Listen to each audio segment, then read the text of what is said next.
swimming birds. The two words we have to understand before we talk about swimming birds are web. A web is a large skin growth between toes of some birds. We are going to be looking at an illustration very soon. We have tadpole. A tadpole is a young one of a toad or frog. Swimming birds are birds that have the ability to swim. They have webbed feet for paddling in water as they swim. The webs enable them to easily swim in the water.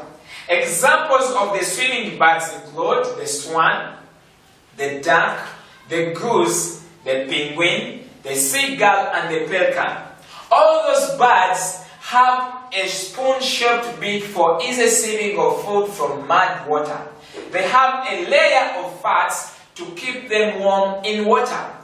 They have glands that produce oil which repels off the water from entering the body. In other words, the oil helps to form a waterproof body.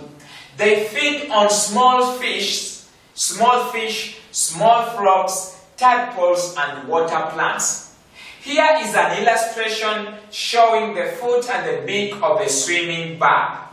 A webbed foot for paddling in water. You can see the skin in between the toes. We have the spoon-shaped beak for saving food from the water and mud.